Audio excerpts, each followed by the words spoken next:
I just keep reminding myself, I am the wealthiest person in this world now. Like if you really want to start another income stream, it's actually not that hard. For me, I literally just realized it probably last year. That's not the best way to do it. That's why I left my last job. Do you love your job now? Like if you had unlimited money, you would just keep doing it, or would you do something else? Oh, I'm rich. I can choose it. Yeah, I'm sure. I was pretty offended when they asked me that. Let's get rich! Oh no, this probably isn't gonna be in the recording, but let's 3, 2, 1. Hello! Welcome to yet another season of TingTingandKaKa's podcast. And this season, we're gonna talk about... We are going to talk about what is work from the lenses of Chinese millennials in Australia. Whoa, how boring and depressing! Well, we both took a career break to find the meaning of work. Many friends in our community are also wondering how to find the dream job, how to be financially independent, and how to navigate certain tricky work situations. Alright, blah, blah, blah. So this is a safe space for us to share our true stories and real feelings towards work. Ooh, dark secrets? I'm in. No, it's a safe space. No dark secrets. Dark secrets. 霸道总裁爱上我。Ching, ching, ching, ching, ching. Did you hear that?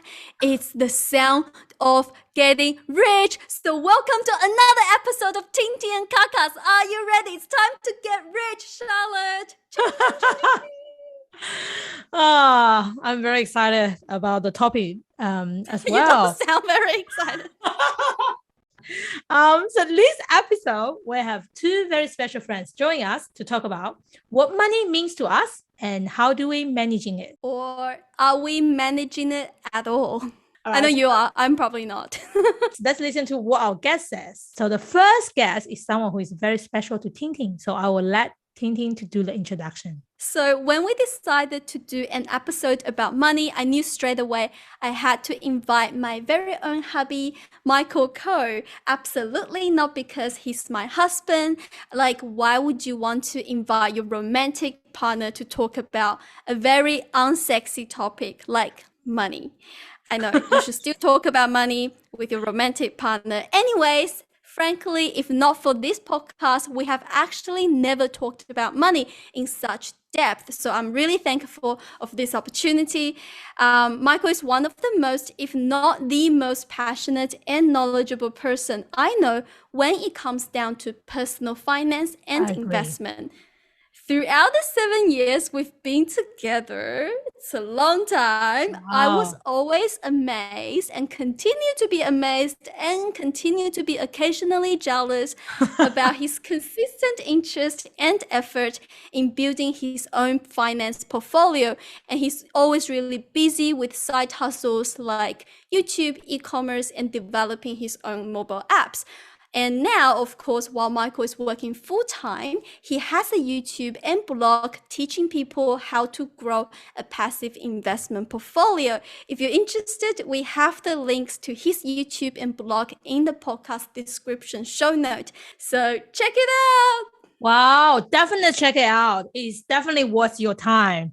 Because thank you so much, Tingting, for inviting Michael, because I know it's a pretty big step for you as well. And Michael is definitely the top person on my list as well if I ever wanted to get any personal financial advice. So now let me introduce the second guest, Summer Chen. I would say Summer is also someone quite special to me. I call her my other partner in crime. We normally spending time by reading books together or exploring anything new or strange hobbies. And recently, we even created a jewelry brand together. It's called Minko.life. So go check it out. We actually have some pretty special promotion going on. You can also find the link in the show notes. So thank you, Tingting. And now let's go back to Summer. So Summer is currently working in the finance and strategy space. And she is definitely one of the most hardworking and intelligent people I ever knew. She is always curious and never stop learning new things. In her spare time, I really couldn't figure out how she managing to get some while working for an extremely fast-paced startup. She's also a blogger who regularly provides best personal growth and development advice on the Chinese social media platform called Red. You can also find the link to her Red profile in the show notes here. Yeah, enough about Summer, Michael, or Minko.life, which you should definitely check out in the show note. It is for rapid fire time. Ready? First question. What would you choose between having a happy family or being a lonely millionaire? Michael, 10 seconds in counting. I would choose a happy family. Charlotte, Happy family as well. Summer. I think that's really easy. Definitely a happy family. Okay, Tingting, happy family. Okay, everybody achieved the right time and answered the question in time. Well done. Now, the next question. How much money is enough for you? Michael, 10 seconds in counting. 10 million. Charlotte. I don't have a number. Enough is enough. Summer. I also don't have a number, but I think it's never enough. Okay, Tingting. No money is ever enough, unlimited. Okay, the next question, the third question. When do you want to retire? Michael. As soon as possible. Charlotte. Depends on the definition of retire. I don't want to stop working, so there's no number for me to stop working, but there's a number for me to I guess want it to be financial freedom, which is 40. Okay, Summer. I agree with Charlotte. So I definitely want it to be ASAP, but it really depends on the definition of that. I won't stop doing what I love to do, but I'd like to be financially independent ASAP. Okay, Tingting. Me too. ASAP. Now. What do we want? Financially independent. When do we want it? Now. Okay, next question. What is money to you? Michael.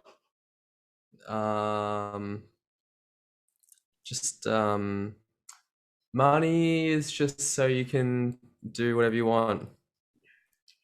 Okay, Charlotte. For me, I think money is a language, and it's also a skill set to have, like for you to helping you survive, I guess. That's it. Okay, Summer. Oh, I think money is enabler. So it helps you with a bunch of stuff, but it doesn't enable everything. All right, Tingting. Money is a tool to achieve what I want. Okay, the next question, the second last question is, pick one way to achieve financial freedom. And again, when do we want financial freedom? Now. So, okay, you can do it by basically working very hard on your own, or instantly marry someone rich. Then you can be financially free. Now, what would you do, Michael? 10. I would always want to do it myself. Okay, Charlotte. Yeah, I wanted to do it myself too, because then I can choose who I want to marry, and then I can still choose to marry a rich guy or a handsome guy. Okay, Summer. What about a poor guy? What about a poor, ugly guy? If I have money on my own, I'm rich. I can choose it. Yeah, I'm sure. But if he has a really good personality, I will still. He's a good guy. Summer. Well, if I can, then I'll definitely marry a rich person. Like, what's wrong with that? But it doesn't stop me from making more money though. True. Tingting. Okay, so if that person I rich is Michael, then I will marry that person. Perfect answer. You're welcome. Okay. Yeah, definitely. So last question is, what is the first thing you would do if you have unlimited money tomorrow? Michael. What would I do? I'll probably try to find a house to buy, like a big house. Okay, Charlotte. Probably do what I do, but probably increase a little bit my investment in the in my other investment stuff. Right, Summer. I think I'll do something for my parents first because we don't live together. But then other than that, I really want to start like a early stage fund so that I can help early stage startups to really develop. That's what I want to do. You made me feel I'm so selfish. I know that makes my answer really bad now. So what would I do if I have unlimited money tomorrow? I'll donate a unbelievable amount and make news and be popular. Oh, that's a really bad answer. So I want to ask, what's the money lesson we learned from our parents. I'm enjoying the time. Wrong mic. Yeah, I can go first. My parents just always like, I think just taught me like the really basics, I suppose. Like, don't like get into like debt, like don't get a credit card, just buy a house and pay it off and try and save as much money as possible. Yeah, I think I would just consider that like the level 1 basics, I think. Yeah. That's a really common thinking though. I would say most of the is that a typical middle class thinking? I think so. But then like I think after meeting like lots of different people, right? There's a lot of people who don't even have that kind of grounding. They're just like getting heaps of credit cards and they're like using buy now, pay later, like Afterpay and stuff like that for everything. And they're just like constantly in debt and like don't really understand how to save. So the lesson here is and I think don't that's get like into debt and don't use Afterpay and pay off your I don't think that's the lesson. I don't know. I'm just saying like I think that was like a basic level of like what they passed on to me, but then I guess I should be appreciative of that, because then there's like lots of people who probably didn't even get that, and then they're just just like not as like financially adept. Right. So like what you thought was basic actually is quite like lucky already. I think so, yeah. Just by like because now you have more understanding of finance and stuff. And I never asked you this. What do you actually think about Afterpay? Would you use it? I don't know. Like, I don't have any reason to use it. Like, I don't know. It's like kind of a separate thing, but like, I just would rather use a credit card and get like reward points. Right. Okay. There's like no benefit for me to use like Afterpay. Can talk about Afterpay versus credit card as a YouTube video idea. 100%. And then there's I'm happy to be in your video if you're talking about Afterpay, because I have pretty strong opinions around that. So what's the money advice from your parents? My parents is interesting. I thought a bit more around that. It's really around investing in the ability to earn money, not on the money itself. No, what a great advice. That's Where did you get that from? What did they do? No, I learned that very later on, because I hold a lot of grudge about my parents around this money side, because I feel like my parents didn't actively teaching me a lot about like investment, like concept of investment, about money. I don't think they actually have passing any of those wisdom to me. I think maybe my biggest one is really about to say, well, you need to know how to make money. You need to be able to learn about invest in the ability to learn to make money. Is it something they tell you, or did they like demonstrate by like action, like they do it, or they tell you? I think a bit both, because I think especially my father, he's a learner. He just, I think I told the story in the previous as well, right? My dad just really like to learn about how to make money, and he doesn't have any concept, and he's someone who just fully rely on the income to. But until 1 year, he started wanting to learn how to make money with stock. And that's how he earned all the money for me to come to Australia, because that's all because he wanted to learn about how to make money. And because if based on his salary, I would never be able to go to Australia. He would never be able to pay for my like living expense and tuition and everything. He literally just like, okay, I'm going to spend 1 year and learn about stock, and then just. Wait, so is your overseas study experience a byproduct of your dad wanting to earn money, or is it the other way around? Like he wants to support you to come overseas, and then he learns about money. Like which one comes first? No, learning first. Definitely learning first. He wanted to learn. That's the reason why he didn't lose all the money, because I come here in 2008. He literally told himself, he's like, I'm going to give myself like 1 year time to learn about these things. I'm going to sell everything at the end of before 2008. And then he just spent 1 year to learn that, and he make those money, and he actually stopped. He's like, okay, I learned about these skills. Okay, I'm going to move on to something else now. And then lucky the moment he sell, and then the market crash, and then and then my mom's like, it was good timing.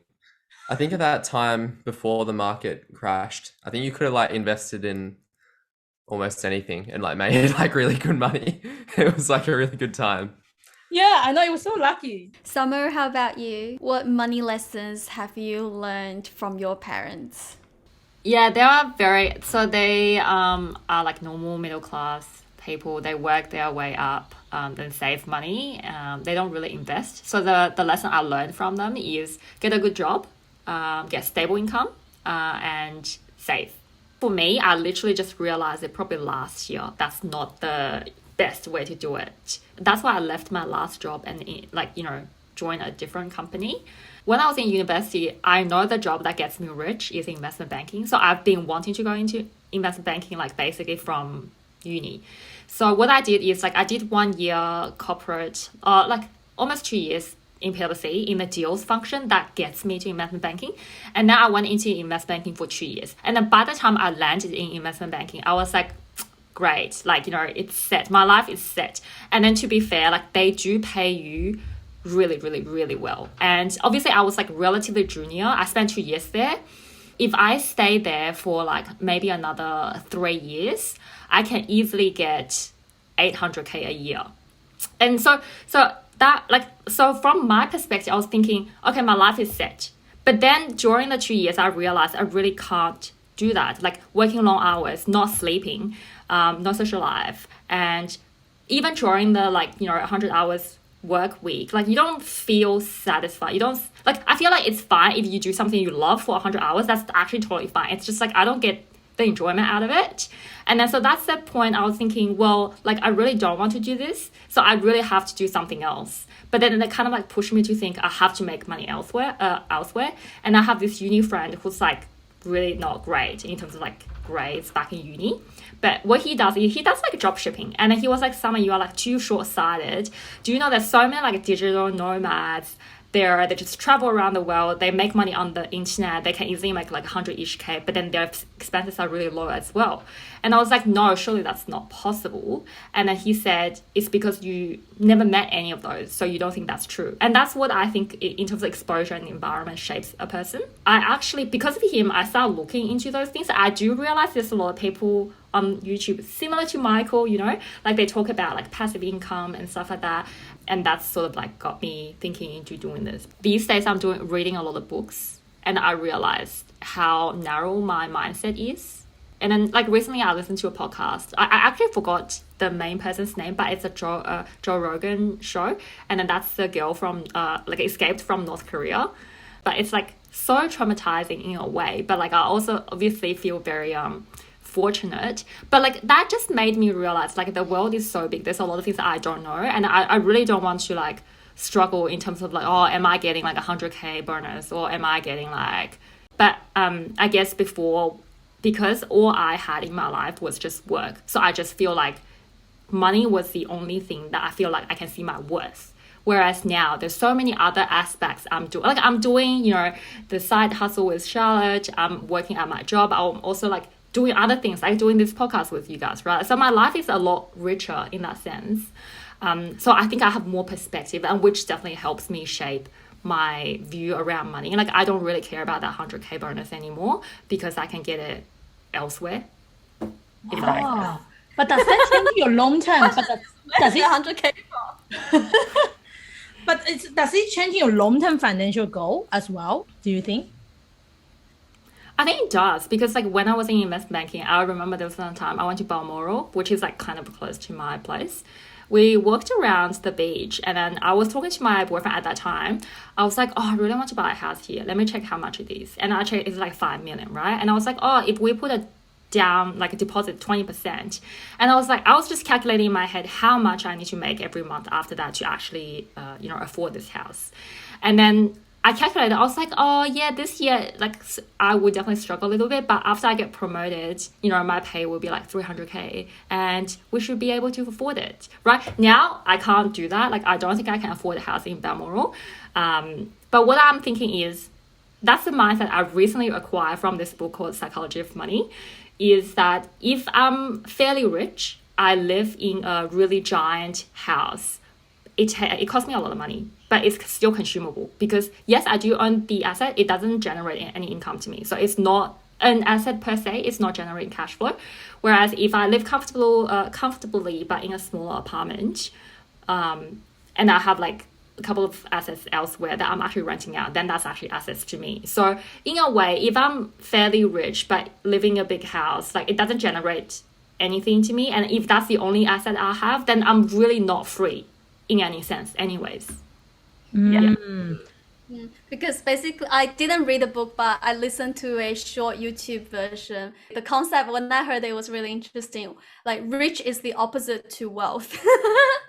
Yeah. Rich is about spending $1 million. Wealth is about having $1 million. Anyways, how about you, Tingting? Thanks for asking. I was just going to ask that as well. So the money advice I got from my parents is, well, my parents didn't tell me like directly, but when I synthesize it, it sounds like my time is more valuable than money.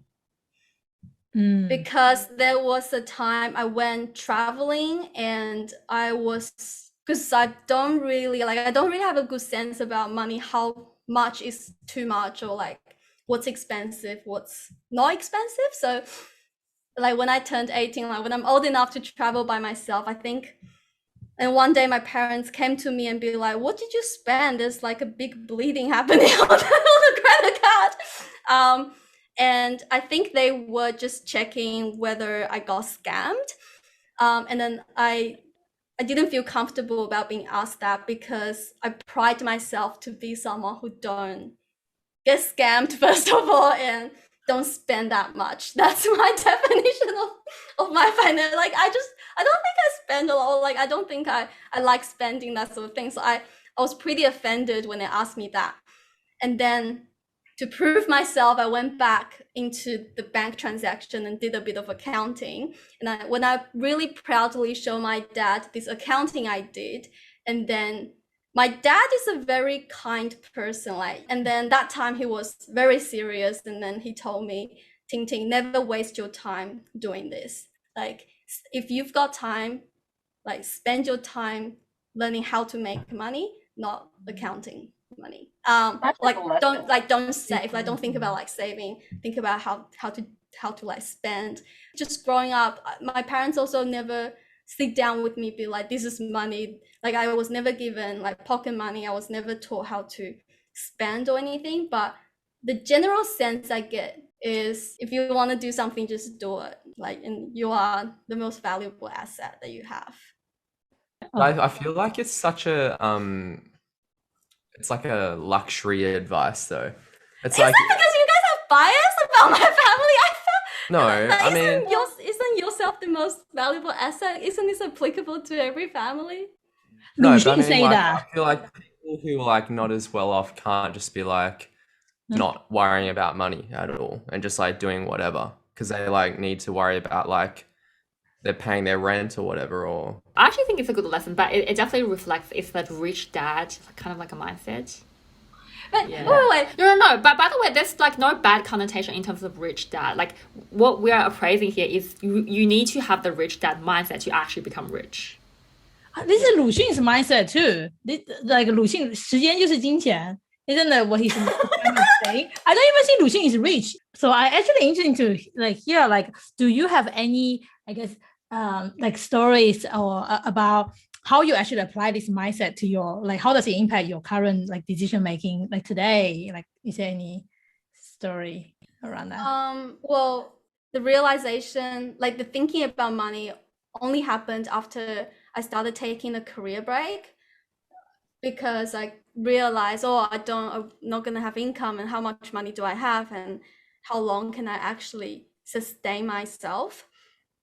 And then when I get really like anxious, because undoubtedly, like, even before, I'm still on annual leave, so really my financial situation hasn't been worsened, or it wouldn't be worsened until a few years. But then the anxiety is still real about what would the future look like? Should I do anything now to secure my future? And whenever I think about this, or get anxious about this, then I just keep reminding myself, I am the wealthiest person in this world now. This is what wealth tastes like. Tingting, enjoy this wealth. So true. Yeah.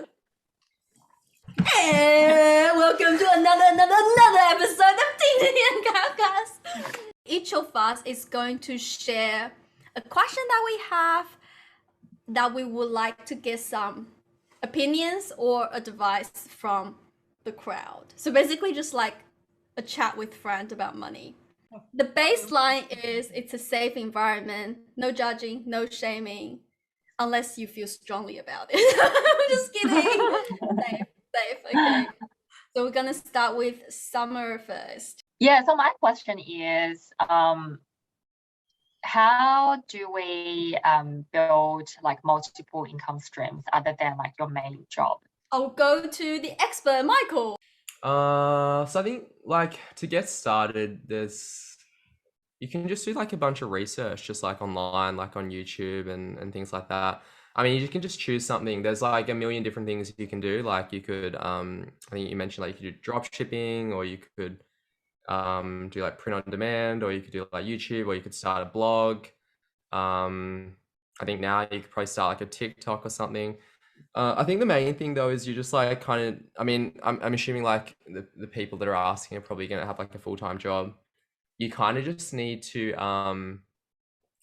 just not be lazy, to be honest. It's like, I think it's like super easy to just be comfortable with whatever job you have, and just when you get home, like, I mean, it's, and I experience as well, right? It's like you're just really tired and you just want to, I don't know, just sit on the couch and like watch TV or something or whatever.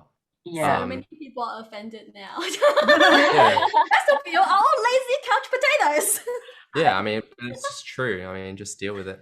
It's like, if you want to, like, I don't know, like if you just want to, I actually just don't think it's that hard, to be honest. Like if you really want to start another income stream, it's actually not that hard. Start Googling. Okay, so, Yeah. but then What's the I don't know, option? I can probably give another perspective. So recently I really want to learn financial knowledge, and then I decided, because I'm not really that motivated, so finding motivation is the biggest thing, is the hardest for us. So then I decided I'll help Michael with his YouTube and then write articles for him, then he can, you know, do a YouTube video about.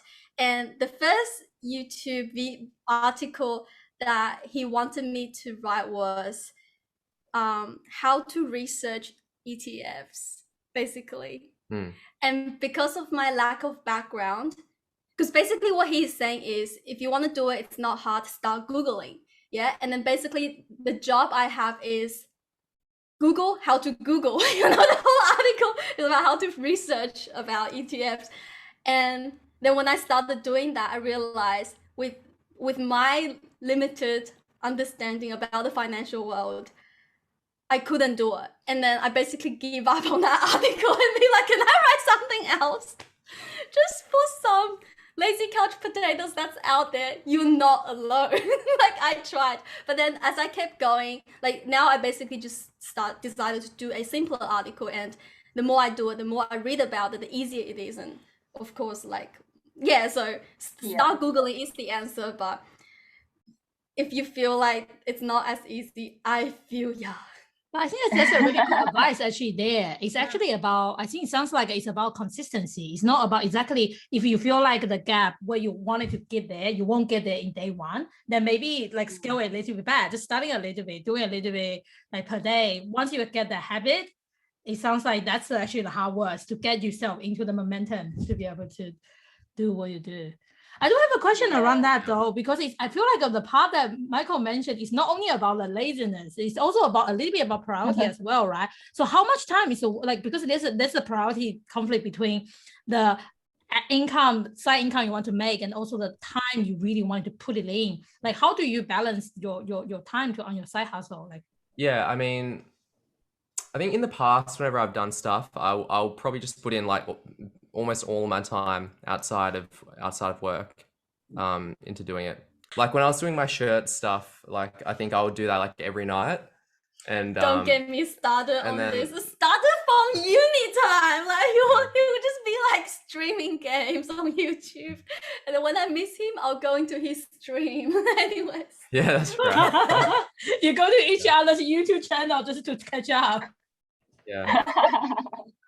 Yeah, so I think you just got to choose what you want to prioritize. Like I think How things much will time just in total per week? Just give us a kind of common sense. Like if you're running multiple stream, probably Yeah, at for least example, like 10 to 20 hours. oh, so for example, like, do you spend about 10 to 20 hours into your YouTube channel right now, or? Yeah, I'd say so. Yeah. A week. Yep. Michael probably is, and then YouTube, and there's other investment as well. Like what's the how much you invest there? Oh, yeah, I guess I've got like some investments like shares and stuff, but I don't really count that as like an income stream because I just like reinvest all of that. It's really just the shirts, I guess now. Before that, there was like another YouTube channel, but then Explain the shirts. So, what type of passive investment is the shirts? so that's just like it's like a print on demand business. So for people who don't know what that is, basically I don't hold any stock of like inventory, but I'll have like listings for lots of different shirts on like Amazon, for example, or Etsy. And then when somebody orders on that website, the shirt will essentially get printed and shipped out to that customer as soon as they order it. Or managed by a third party? Correct. And yeah. that's Amazon in your case? Yep, Amazon. So I use their program's called Merch by Amazon. So you can apply to that if you want to do that. It's pretty easy to do. And then the other ones like Etsy and Printful. So that actually like 10 to 20 hours just sounds very like intensive. What would you tell beginners? It's not really. It's like 2 days on the weekend. It's like 7 hours a day on Saturday and Sunday. What would be a beginner? Like, is that what you did when you were just beginning to do? I don't know. I think there's no beginning. There's no like half-assing it kind of thing because I just think you won't get anywhere. I think you're better off just like going like full in and trying to do it. Yeah, I agree. That's my opinion. I think like you kind of need to get a bit obsessive about it. Get obsessed. Yeah. And then do you think the money you get from the passive income is worth the time you put it in? I don't. Yeah, for sure. I was like, one point with my shirts, like before I stopped doing it, I was making like quite a lot of money, like more than I was making from my job. It was just like kind of boring. I don't know. It was such a weird time in my life actually. Because I think it was really weird. Like it was like really easy, I found, to like make a lot of money from that.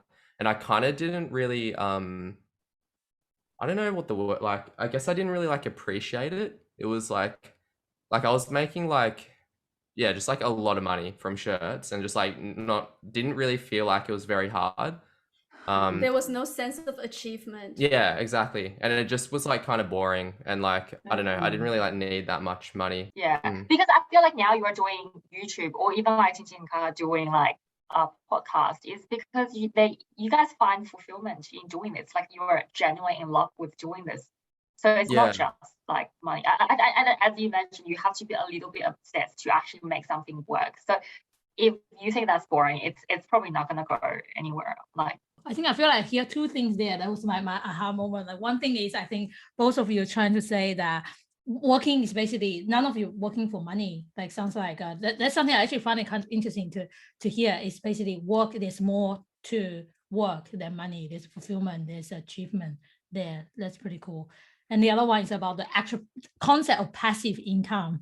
Is that you put standard amount of the time to invest, set up infrastructure. The idea of it is the effort should be less and less and less and less. It should just really run it by itself. That's quite interesting. I think the other thing that's like super important about it is like, it's like in your like standard day job, right? Like no matter how much effort you put in, like the amount you get paid is like not necessarily going to scale with how much work you put in. Whereas like with any like self business or any kind of like side hustle thing, there will be like a pretty and it's not even like usually linear. It's probably going to be like exponential, like the amount of output, or like, you know, I guess the output being dollars that you'll get from the amount of effort you put in, and you can like see it quite tangibly. Whereas like, yeah, like a regular job, you can't really see the benefits of like trying super hard. yeah, you might get a pay rise once a year. So and I just feel like you'll be in a lot more control of your own, I guess, destiny. Just So question. I'm actually really interested to hear about, like, maybe that's a question for everyone actually. What kind of passive income idea has everyone tried, and what are the successful one and what are the failed? I guess Michael start with one. actually, and one other thing I'll say on that, like all these things are like not really passive. They're like yeah, it's not just like you set this up and like you don't have to do anything ever. Like yeah, there's basically like not really many like truly passive sources of income. I think one is like, and I think people talk about them. I think there's probably two. There's like one that's basically just like just shares, like the stock market. So just like getting like dividends, for example. And then two is like, and it's probably it's like not really passive, but it sort of can be, is like real estate. If you get like a real estate like a manager sort of managing your rental property. Because like all of these other things, right, you actually have to put quite a bit of work in, and if you don't keep putting work in, the money is just probably going to taper off, so it's not really like passive income. So stocks or property, basically. Yeah, I think so, in terms of like truly like passive. Okay, yeah, but in terms of what I've tried like heaps of stuff. Like I've tried YouTube, I've tried yeah, like websites, like blogs. I've tried what else I've tried? Yeah, like I've tried drop shipping. I've tried What's drop shipping? it's basically just like you like set up a shop like in Australia, or like an online shop, and then if someone buys it, you just ship directly to them from like China, basically. Okay. Oh, your From like watch. AliExpress, yeah, like the watch straps thing I did for a while. So what are the one among all the experience you're thinking is the most effective one you want to share with the group? What are the one that you're thinking is a trap? People say that's good, but that's actually a trap. Don't try that. Don't start from there. Don't make that mistake. Yeah. I actually think like at least all of those ones that I mentioned are like all quite doable still, and they're not really traps. I think there are like some scammy things out there, but all of those sort of things, like doing YouTube or doing a blog, or like yeah, doing the drop shipping, like you can they can all just be quite successful if you just sort of commit to it. It's like you see some of the people that's the other part of this, right? Is like what I realized is like the people that are successful at this are not necessarily, and like definitely not actually, are like that smart people. They're just like people that are just like sort of committed to doing it and just sort of grinded at it. So persistency over. For sure, yeah, and that's definitely where I've like I could be like making way more money than I am now if I had just been like a bit more consistent. Yeah. How about you, Summer? What's the, like, I guess you are starting to look more into it, and what's the ideal passive income portfolio look like? Yeah, I mean, like I'd like to diversify my income stream a little bit more.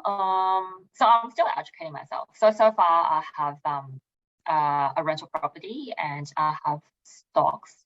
I probably put about like 70% of my salary every month to the share portfolio. It's really good. And recently, oh yeah, but like depends. If I go travel, then that month I'll probably like I still try to put as much as I can, but like it would eat up my savings a little bit, and then a few months after I'll just have to kind of like slowly make it up.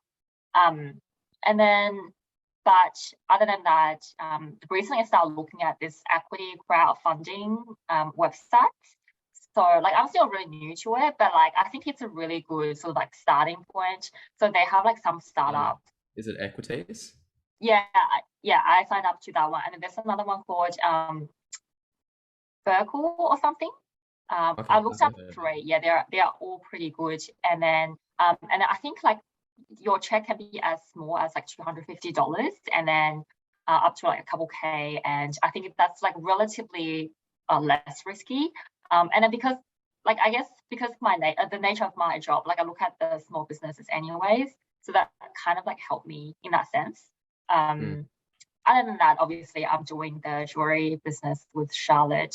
So my idea of that is we will scale it up to a point that like, because we understand it's a very competitive market. It's not like, you know, the next unicorn, anything like that. We just want it to be a cash flow business in a way.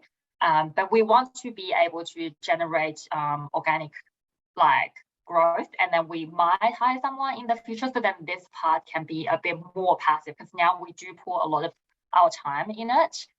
But yeah, but then other than that, I think I'm just like try to spend a lot of time reading more stuff and learn more stuff. I just realized there's a lot of things I don't even know, and I need a lot of context to do other things. And another thing, I want to try things that I'm genuinely interested in, rather than just do things because I purely need a couple of hundreds, I guess. So what's the ideal, I guess, what's the ideal ratio for all the things that you do in the future as your main source of your income? Hopefully I can get like money outside of my main job to cover 100% of my expenses. But I want to have enough to pay my rent and like my daily expenses. Like I think that's like a starting point. If I can generate enough money to cover my basic needs, that's my first.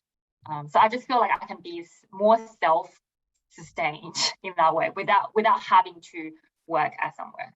My question is actually really related to what you guys just said. So because I did a bit of like kind of look into my finance, and then I haven't been investing a lot, so now I have basically this reservoir of cash.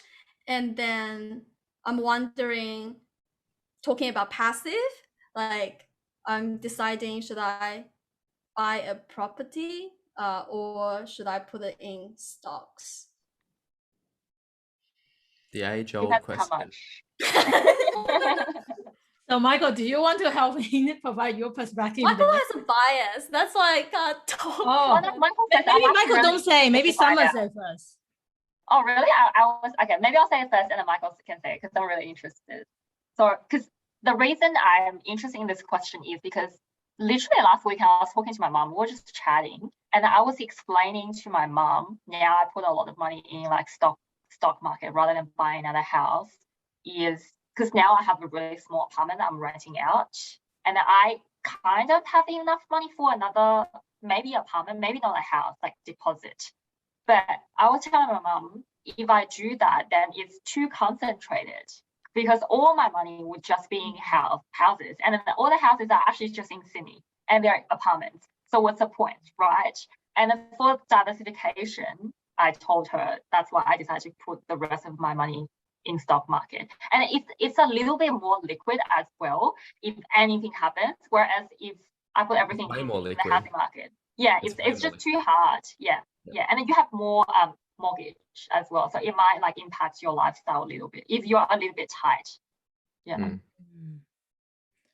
So your preference is on stocks? My preference depends on how much money you have. If you want to buy a house, for example, like 1 or 2 million, but you have like 2.5 million, then I think you should definitely get a house and then the rest of them into stock market. And also depends if you already have property in your current portfolio. If you already have property, then maybe it makes sense for you to do some other investments. But if you don't have a property and you have enough money for property, why not? So your preference is on property? I think depends. Is the property here when you mentioned is specific only for investment purpose, and then also only? I think that was a Tingting. That's a question for Tingting as well. Like the property you're thinking about. Is it for investing or?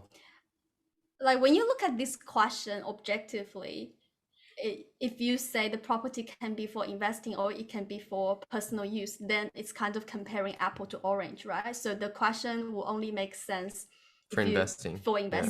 But then I'm just talking realistically in my case. The story is, so Michael really wants to have our own place and I don't feel very strongly about it. So then I'm more interested to look at it from an investment perspective. Do you already have an investment property? No, so following what you said, I guess if I don't have a foot in property, I should do. I guess it also depends on like if it's tight. If you have a very tight budget, then you might want to think about it because it might impact your lifestyle. For example, because you might want to buy a 2 million house and then you just have like 20% of that, then, and also because you're in career break, it might impact your ability to get loan. So that's more realistic. So whereas like stocks is easy, like you can literally dump like 5,000 tonight if you want to. But why property? Like why if you haven't like have a property then get into property? Leveraged. You have enough money. Like even you've got enough money, you can pay off the loan, you know, like just purely comparing stocks. It's long-term investment and it's leveraged, so you get a better return. And another thing is like people in the stock market, they say, oh, like no matter the market's going well or not well, I'm just gonna hold it. Like not many people can actually do that. A lot of people just like panic, and then you actually get, you know, anxious when market is going down. Whereas like housing market generally is going up, and even when it's going down, because it's relatively illiquid, if it doesn't impact your lifestyle, you're just gonna leave it there, which means you might hold it for 5-10 years. So it's long-term investment. The chance of you getting a better return is better. Plus it's leverage. You use 20% of your money, but you actually get 100% return. But obviously you incur like lawyer fees and other random like expenses, but it's leverage, so you get better return for sure. When you talk about leverage, are you talking about you can use that property to borrow money from the bank? Yeah. You have 20% deposit. The 80% is actually someone else's money. But if you have like 100K at $100, and then you only need to pay like $20, but then this house like become like $200. So then you have the extra $100 all to yourself and only need to pay off like, you know, the 80 that you owe to the bank, if that makes sense. Nah. So it's like 100. Yeah, sorry. Yeah. Well, I was just gonna say, it's like, say you have like $100,000 and you buy a $1 million house, you borrow $900,000 and it goes up 10%. So What goes up 10%? The house. Like the value of the house. Okay. So now it's worth $1.1 million. Okay. But you still only spent $100,000, right? Because you only used $100,000 of your own money. Now you just made $100,000 if you sold right then, because it's worth 1.1 million. Whereas if you had just had 100,000 and you invested in shares and got 10%, you would have only made $10,000. So leverage allows you to like make more money. Oh, okay. So, well, Michael, in the next 5 minutes, I guess, what's your view on this? Yeah, I think I agree with my views on this changed a lot. I think like, you know, when I was super young, I thought like it's like you have to get a property, and then when I like going to uni, I was like, oh, property sucks. Like the gains are like way better from the stock market because they are like in terms of just like raw percentages. But then I think, yeah, I realized actually like you get like Summer said, like leverage from housing. And then I think there's like there's other benefits from housing as well. So there's like you can like recycle the like the interest basically and use that to invest in shares, for example, and then that becomes like a tax deduction. So it's actually really it's a really good way to essentially like invest more in the stock market and get like a tax deduction on your salary. So I think like every portfolio, like you should have a bit of property. I think though, like for me, ideally, it's probably not more than like 20 or 30% of your overall portfolio. Because I think, yeah, you got to be careful about not being too concentrated. Because I think, especially in Australia, the housing market's been like really good the last sort of 20, 30 years. Yeah, I mean, it could keep continuing as well, but yeah, it also might not. So you might not want to just be super concentrated in just property here. Right. So and property is also like a lot more work as well. That's the other thing. So shares like are literally zero effort. Whereas like property is a lot of effort. There's like a lot of maintenance. You've got to worry about like tenants. You've got to pay a lot of fees when you're buying and selling. It's just that's when you can find the agents to help you to take care of that, and also what type of property. More expensive. Do you think the work is worth it? It is a lot of work. But I mean, even with an agent, there's still a lot of work. You gotta like make decisions about stuff. Like So considering that work into the equation, is it still worth buying a property? I think so. I think so because of the leverage. Like you get, it's like the cheapest leverage you'll get because like banks consider property like a super safe investment. And then the tax benefits are really good as well. Michael, what do you want to talk about? Yeah, my question for everyone about money was like, is what's stopping you from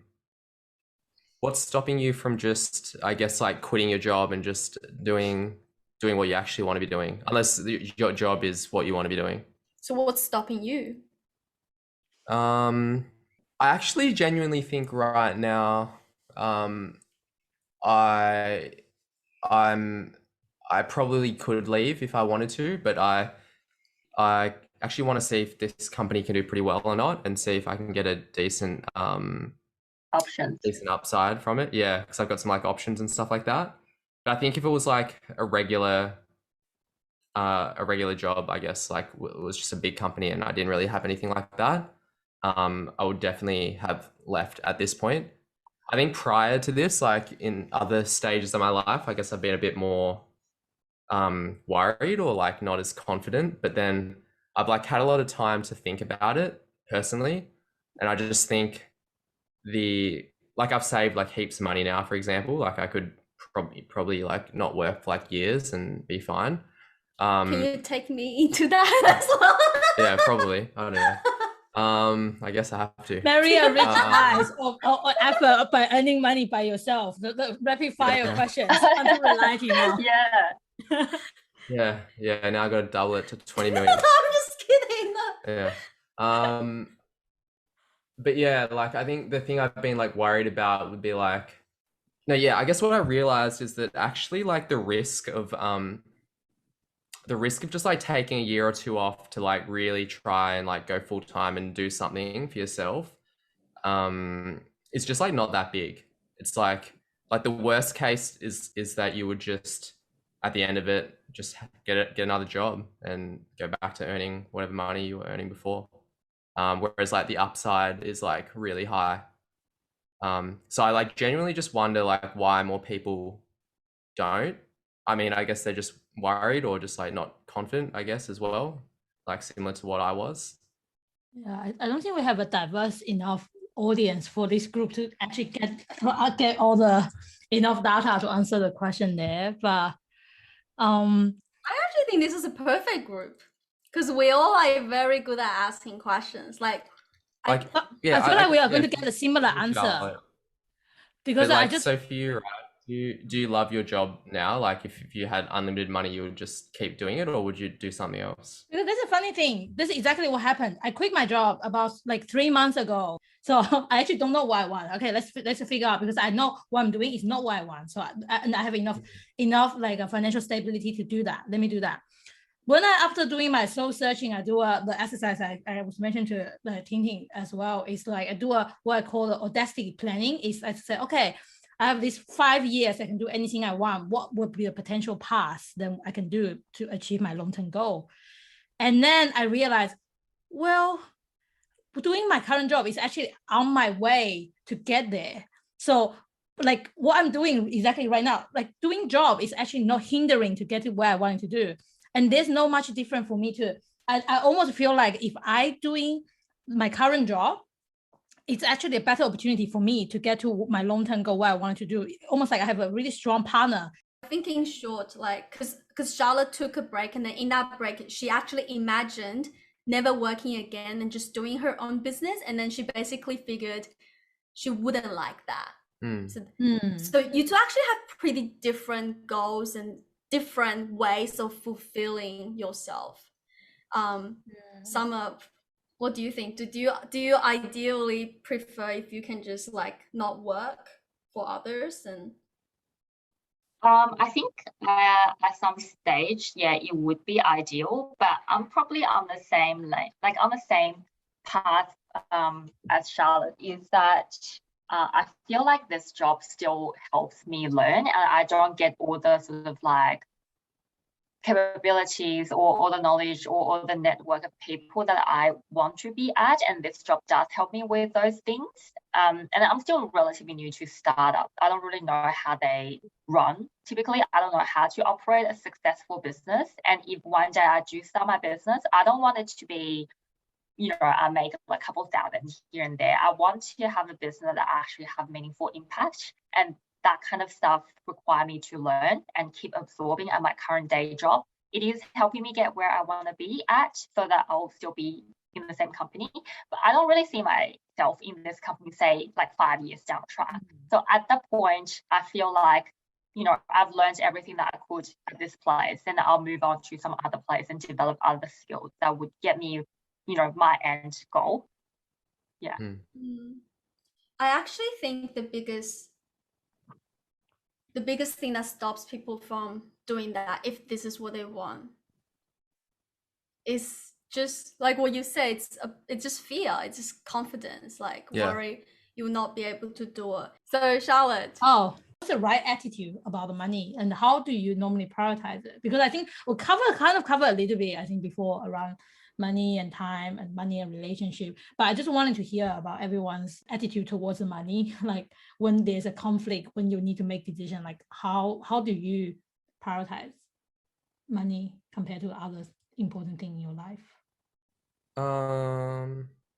Pretty high, maybe the highest. Yeah, maybe the highest. It has always been consistent. Like I think by the whole time I've known Michael, it's always been this. But then, but you're making money for getting something, right? But there must be something before money. That's when you try to make money.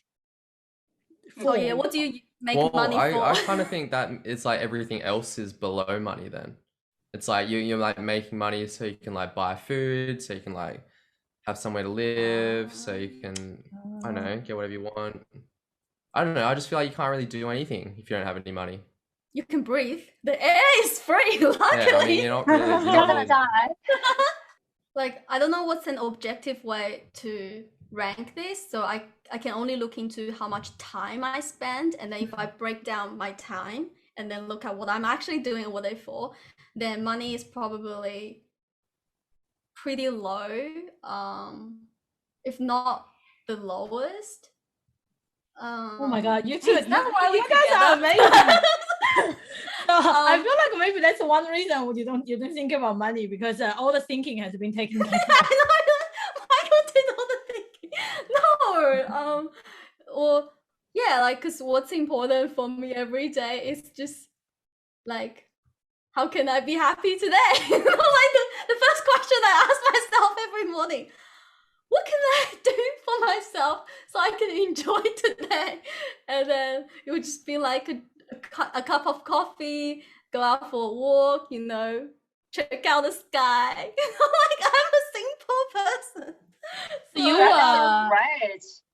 I wish everyone can get up asking themselves, like, what I can do today to make myself happy. Like, I think that's the ultimate question.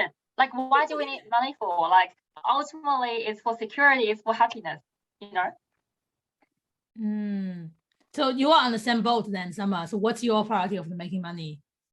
You are also number 2. What's number 1? I think number 1 is probably like it's more like experiences / learning, or like improvement, that kind of stuff. Interesting. So none of us, just calling out the fact, I find it interesting, none of us are talking about health, like a healthy body. I think health is like number 2 for me though. So money is more important. Money is more important. And then filled with cash, you'll be happy. Well, I think like you have a certain amount of health no matter what, even if you're not prioritizing it. So I think that's why I said I think health at number 2 is like a really high priority. I think because we're all what do you young, need money and for? we definitely take it for granted because we're all really young. But if we're all 60 years old, maybe like the priority would change. No, but I do a lot. I do a lot to prioritize my health. I think I do more than you, to be honest. There's no need for comparison here. No, but I'm just saying that even though it's like my number 2, I still do a lot. Like, Okay, so maybe I make it more, because I think it's probably a little bit difficult to talking about like money as a priority. It's a bit like, so you are going to work really long hours, but you probably only be able to see your loved one once every 3 months. I wouldn't do that. I definitely wouldn't do that. But I don't think you need to do that to make like a lot of money either. I guess the real question for what I'm trying to do is, what are we really making money for? How much money is worth it? Am I worth it to spend all my other time outside of work to thinking about making money? Or is it better off actually using some of this time to, I don't know, do other things that I enjoy, like take a walk, spending time with my loved one? I think the line is drawn where does procrastination start? I think a lot of people, because you don't want to spend all your time, but then it's easy to spend no time on it as well. Yeah, it's just so easy to spend no time on it as well.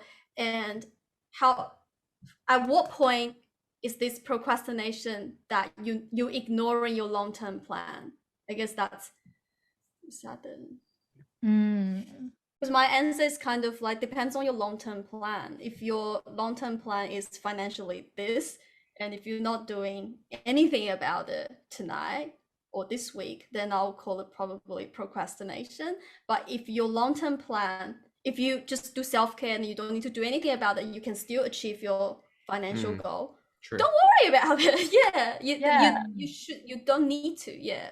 Now we're running out of time. Zoom is going to close in 4 minutes. How about we challenge ourselves to close this podcast in 4 minutes? And the last 2 questions to close this episode is, first question, what money advice would you give to your younger self? And the second question is, what is work to you? Starting from Michael. Advice. I would probably honestly like not waste my time with like uni, honestly. And just start doing stuff online. After high school. Yeah. So high school is or worth even during high school. Study. Yeah. And what is work to you? Work is, I mean, right now it's just like something, I don't know, like something for, just something quite interesting, I guess, for fun. Oh, awesome. Okay, next, Charlotte. What's the money advice you give to your younger self, and what is work? What is work? I think we are going to do a separate episode at the end. Oh yeah, we're not going to answer that. But advice for my younger self, I feel like we have overlap around that. Is I really want to tell my younger self, money is really not evil. It's not the evil thing, because I always have that perception that it is. So money for me is actually the skills. It's a language to actually be able to communicate with other people. So it's really a skill I wanted to be mastering at to have a better life. So awesome. Summer, what advice would you give to your younger self, and what is work? Buy ETF ASAP. Put all your money, slowly put in ETF every single month consistently. Start from age of 10 or something, whenever you have money. All right. And subscribe to Michael Ko's channel. Work, ideally it's like a platform to help you elevate. Ooh, awesome. So, Tingting, what advice would you give to your younger self? It's the same as Charlotte's. Money is not evil, and stop procrastinating. Don't be a couch potato, lazy bastard. Anyways, can you be a bit more friendly to your younger self? You're bullying your younger self. I'm just kidding. And what always work? Well, me and Charlotte's gonna collect all this wonderful advice from our guest and then conclude what is work for me and Charlotte at the end of the season. So do look forward to that. You still here? Alright, since you listened to this far, I will let you in on a little secret. You can suggest us a topic or to be our future guest. Oh my god, how do you do that? You can get in touch with us at TingTingandKaKa's.com. And remember to like, follow, and leave us a 5-star review on Apple Podcasts. 5 star, 5 star, 5 star.